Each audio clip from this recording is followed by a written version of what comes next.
from the college by the lake, meeting the personalities and discussing the issues that affect all of Coeur d'Alene and the Inland Northwest. We are the North Idaho College Public Forum. And now here's your moderator, political scientist Tony Stewart.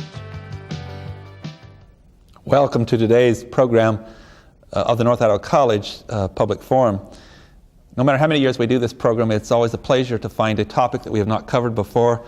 And as you know, we're in our 20th year, and today we have a topic that we have not dealt with in those years. I welcome to the program two representatives of an organization called the Inner Peace Movement Incorporated. Not only does it have many offices around the United States, but in even other countries of the world. And I would like to welcome those representatives to our program. And to my far right, I would introduce, first of all, Judy Hornstein, who holds a master's degree in speech pathology. She's also a specialist in learning disabilities. And at this time, she is affiliated with Central Valley School District, where she works in her area of expertise. Judy, welcome to the program. It's a pleasure to have you here. Thank you. And I'm also equally happy to have on the program Jan Robertson. She holds a degree in child development. She has also worked in family crisis networking at Newport, Washington. She also is a mother with two children. She's a lecturer, and she is consultant on spiritualism, in particular this subject that we're going to be dealing with. And she's also a yoga teacher. Jan, it's also a pleasure to welcome you to the program. Thank you. I'm happy to be here. I know that, excuse me, we have created some curiosity in our viewers' minds about what the Inner Peace Movement is, but even before we define its structure and its ideas and dogma, I'd like to ask both of you, and Jan, I'll start with you if I may. Mm-hmm. How did you become involved with the subject that you're here to discuss today, the Inner Peace Movement? Well, I became involved with the Inner Peace Movement when I was 12 years old. My parents were very active in the Chicago, Illinois area with a spiritual program called Spiritual Frontiers Fellowship. And they heard about this man, Dr. Francisco Cole, who's the founder of the Inner Peace Movement, and took my twin sister and I to a summer camp where we had courses and had a lot of fun and learned a lot of the things that we'll be sharing about today. So you started at a young age and you've been involved a long time, and now you've become an active participant, a representative, and we'll talk about some of the things that you do later in the movement. Mm-hmm. Judy, how did you get involved? Well, I've just been involved for a year, and what happened was my husband and I moved up here from Arizona, and I was kind of looking for something. I had a strong spiritual base, which was over here, and then I had my work, which was here, and I didn't have a way to integrate the two. So I was real calm and centered when I was on the weekends, away from work, but I didn't know how to integrate it into work. And then Mayor, my husband, saw an article in the paper the summer that we moved up here for our lecture. So I was very curious, and that's how I found out about it. I have the advantage of talking to you prior to the program and after it's off the air, and our viewers don't get all of that, and so that always assists me in asking the questions that I do during the program. You'd indicated before we started taping today that there were some very special things that the Inner Peace Movement meant to you. So I think, Judy, I'll start with letting you share those with the viewers, and then I'll go back to Jan about trying to explain the organization itself. Well, I would say the main thing that it's brought me is a way to, just what I was saying, to integrate that inner part of me with work, and a way of finding balance and looking for solutions rather than problems. So often before I would think I would worry about things. Now I say, for example, at work, when there's a lot of pressure, I'm working on balance. And there's a certain technique where you get a key word in the morning. And then you focus on that key word, and all through the day when problems occur, instead of going to the problems, you say, okay, now I'm working on balance right now, okay? And I can do that in the middle of pressure. And so that's given me so much more of a positive attitude. So I hear you saying that this process that you're now involved in, that you bring it into all components or aspects of your life. Mm-hmm. The other thing that I hear you say, and if I misinterpret, please let me know, but that it sounds like that you're dealing with finding your center. I hear that a lot. I've interviewed a lot of artists, and they're always talking about through their artwork they find their center and their balance. Is that what I hear you saying? Right, exactly. And I found often at work I would be working from the outside in. Now, having a balance and learning techniques to do that, working from the inside out, makes everything so much more meaningful. You work with the children, and I work with teachers, and every encounter and every session that I have with someone is a delight, rather than before it would be, oh, this is pressure, because it would be coming from outside. It's now a pleasant challenge. Right, exactly. Very good. Okay. I know we've created some real curiosity in our viewers, Jan, from what Judy has so eloquently described about herself and her experiences. Let's go back and talk about the Inner Peace Movement. Would you identify the founder and where it's all located and how the whole process is set up, or the structure? Certainly. The Inner Peace Movement was founded in 1964 by Dr. Francisco Cole.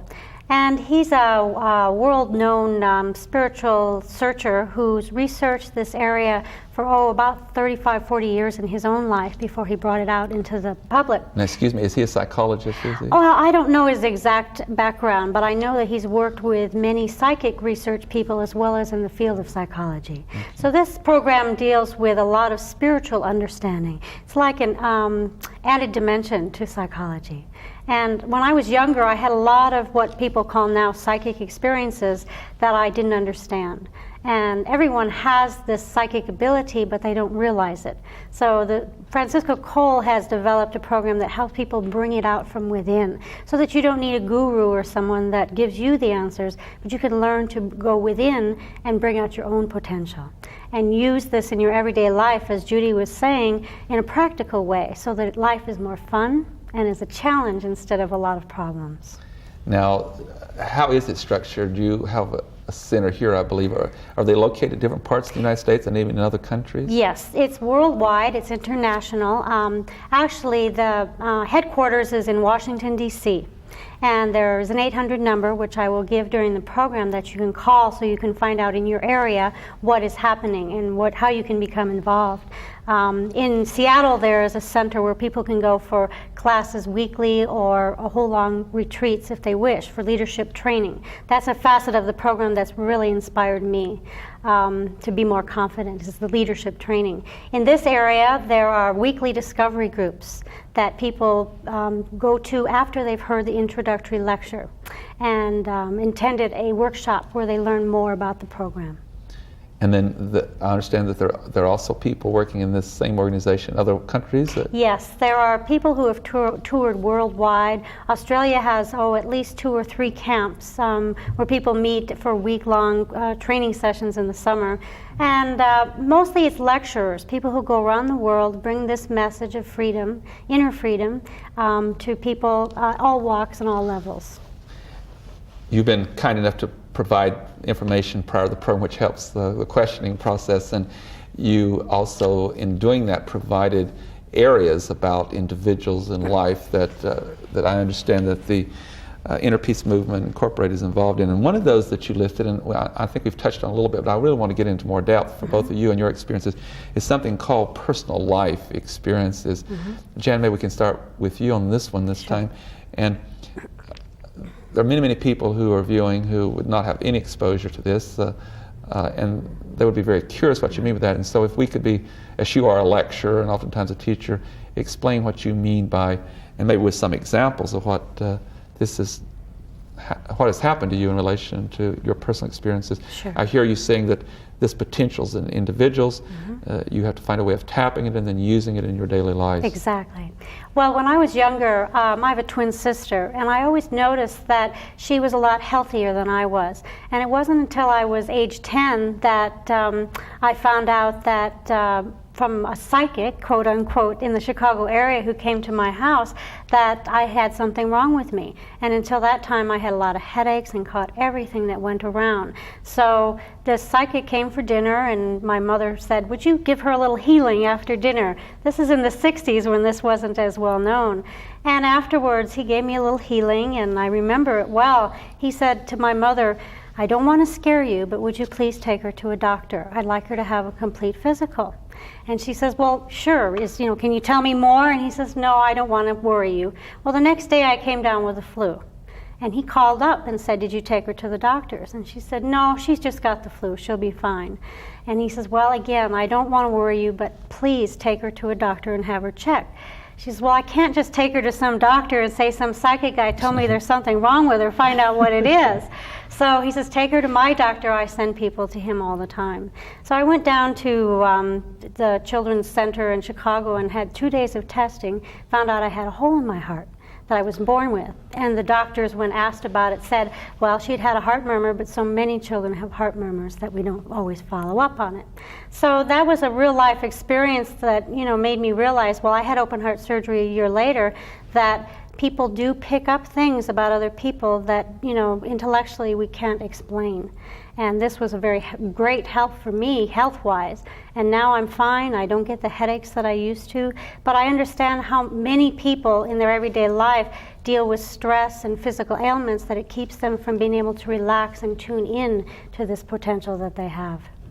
So you've had a very, very direct experience, and you brought to mind an example that the police officers become involved in some cities where there's a terrible crimes taking place, and the victim has disappeared. And I've read recently, I think one in Honolulu and one back east, where police were using a psychic to look at the clothes and trying to lead them to where, and unfortunately the case where there was the deceased, the body was found.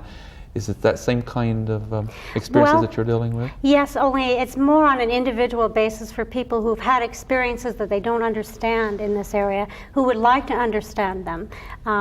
Say, many of us, we have psychic experiences every day that we just take for granted, like the phone will ring and we'll know who it is. Or we'll pick up a headache and we'll think it's ours and find out the person next to us has a splitting headache, and then it'll go away. So I found out through this program how sensitive people are and how we pick up on other people's thoughts and feelings all the time and take them on as our own.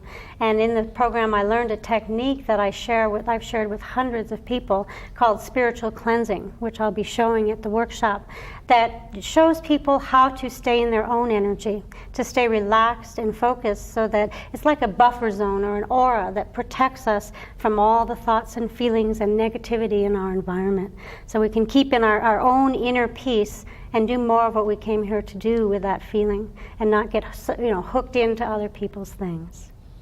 Having a lot of control over your own destiny. Creating our own destiny, you bet. Judy, Jan has testified to a very personal health experience that she had. And I know you've not been involved as long as Jan in this particular organization or movement, but what does that question mean to you, personal life experiences?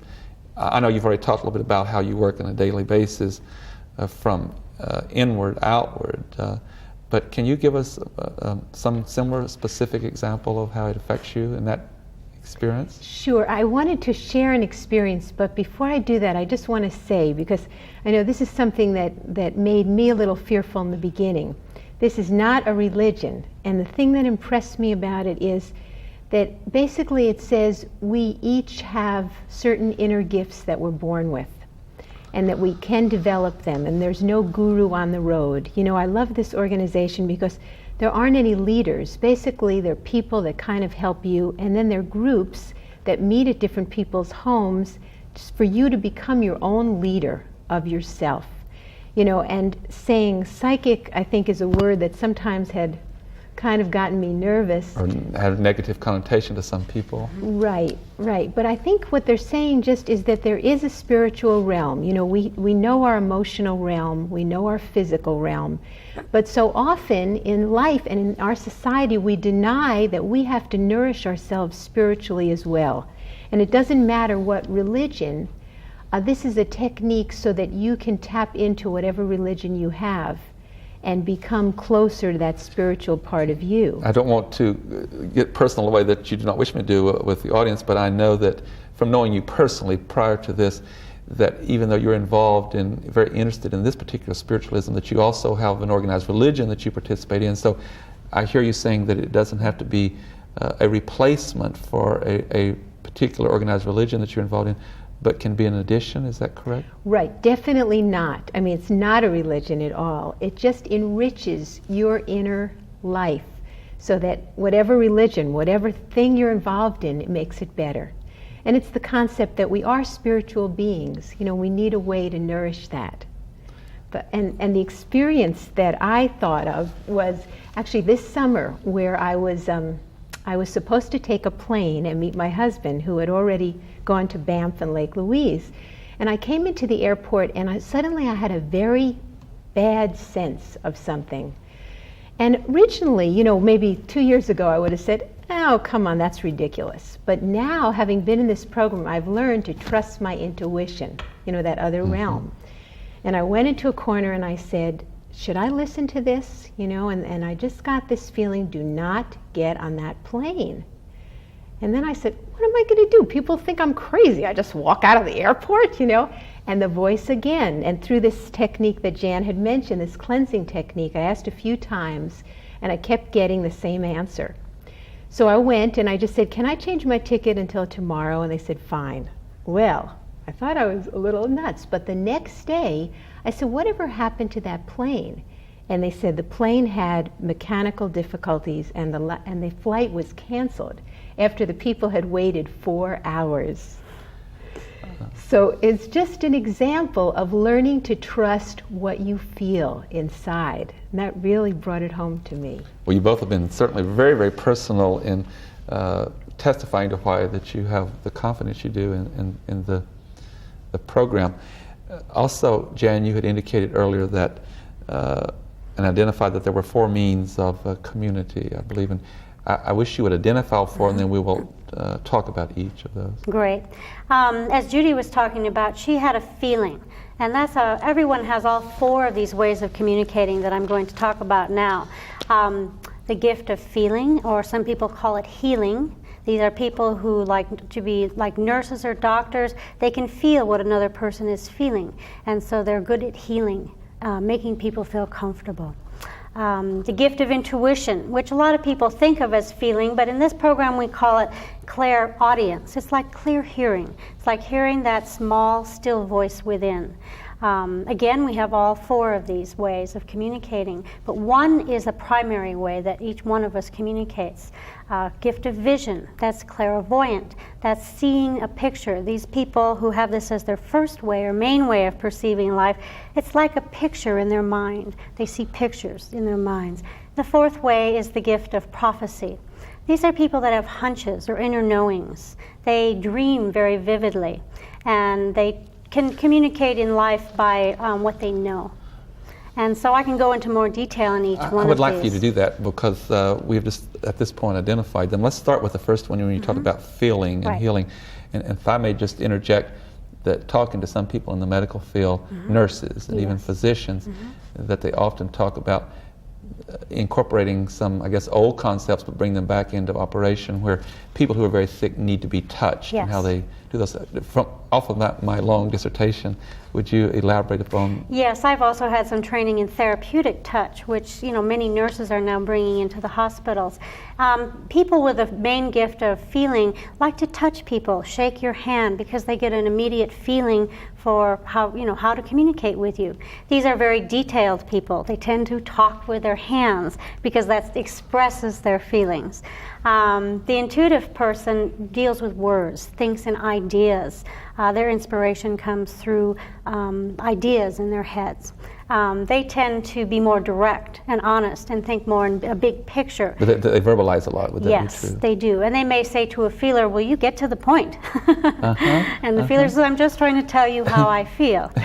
And so intuitives, we have a positive side to each one of the gifts and an out of balance side to each one of the gifts. And so I call them gifts because we learn to tune into our gift of intuition, and we may hear thoughts in our head. Not everyone hears thoughts in their head like I do. My first gift is intuition. Let me interject there too, just to see if I'm correct, that since individuals don't experience exactly the same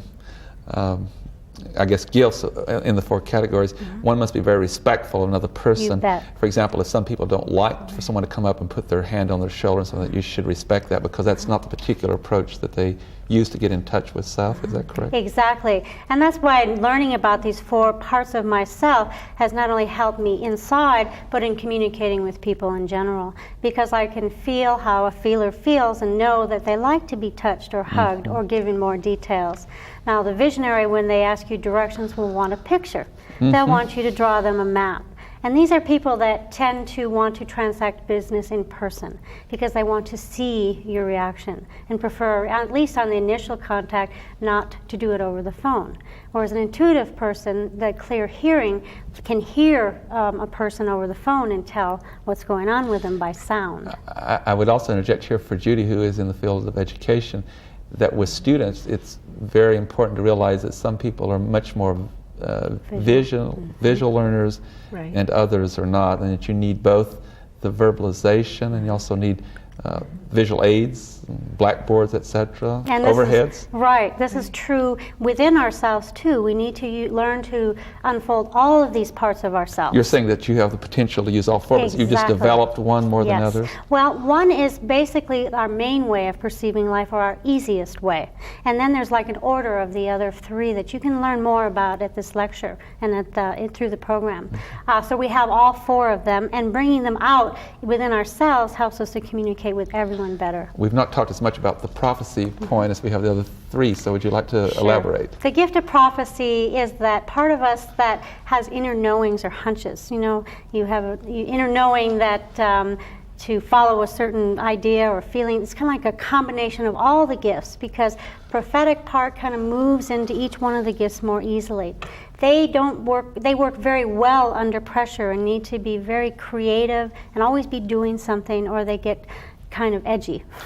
People that are in politics, and we read about them, that occasionally along comes a person who's called a great political leader, and Winston Churchill, and so they were very visionary, that they had ideas of the future. Would they also be using possibly number 4, where they had more of an idea that if you do certain things or create certain policies, they will have a certain impact that others won't? Yeah, the prophetic part deals a lot with the future.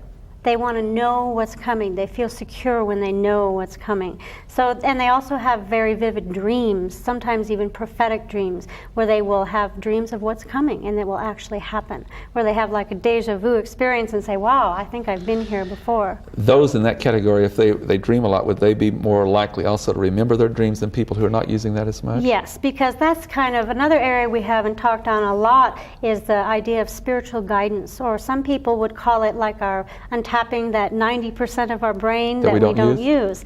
On this level, the spiritual level, it's like tuning into that fifth dimension, and so we learn to communicate with, well, the universe, high souls, whatever you want to call it. Religion calls them guardian angels, that can communicate to us through these 4 ways that we just discussed. You keep triggering other thoughts in my mind, both of you, and am I also hearing you say that if you have developed one of these techniques more than some of the individuals, but someone else has too, that you may find that you become much more communicative with some individual or a particular individual in which you simply know more about them, you understand them more. Exactly.